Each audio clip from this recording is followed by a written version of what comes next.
So another topic that pharmacy students absolutely hate, but you need it as a basis, is molarity.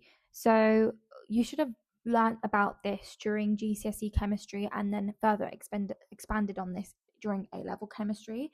I know a lot of pharmacy students are now coming from applied sciences backgrounds, but there is a lot of molarity questions. It's quite simple to understand, really. You just need two equations. Um, so the first equation that you kind of need, or kind of you do need, is the classic M is equal to M over MR.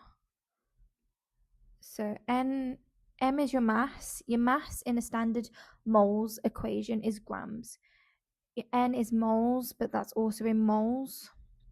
And then your MR is in grams per mole. The other equation that you need is the same equation, but it's actually just millimoles. So you've got M, which is the mass, still N. I'm going to put M in front of it because millimole. And then you've got MR. MR actually stays the same. The only two things that differ is actually your mass has to be in milligrams when you're doing millimoles, and then you've got millimoles here. So you just need to be careful with your conversions and being really comfortable converting between milligrams and grams. So you just need to have a look online. It's normally you can look on images and it will show you how to do the conversions, but just get used to doing some basic conversion questions and then building up if you really struggle.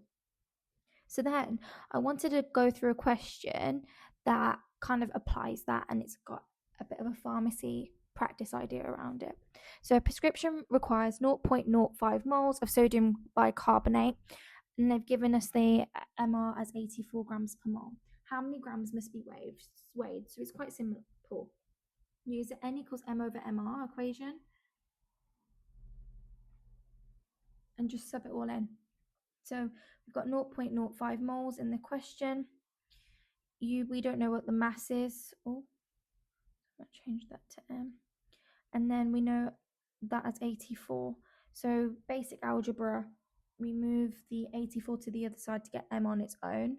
So then we do 0.05 times by 84, and you should get an answer of 4.2 grams. So that's just the basis of it, but obviously as you go through the course, we'll get harder and harder questions coming through.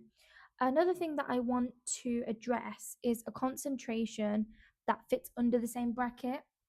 And it's when you have questions where it addresses things as 1 molar or 2 molar or 3 molar or 5 molar. Essentially, it just means the capital M just means there's 1 mole in a litre. So let's say we've got a question where it's like 5 molar is diluted into whatever.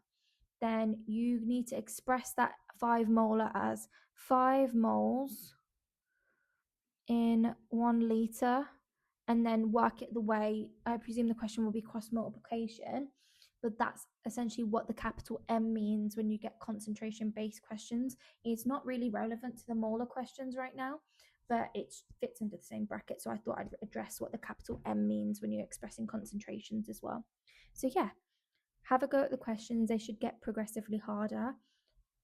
And if you're watching on the YouTube, my course is on the website. So if you want to have a go at some of the questions and get more in depth tutorials, then just let me know. But if you're on the website, good luck.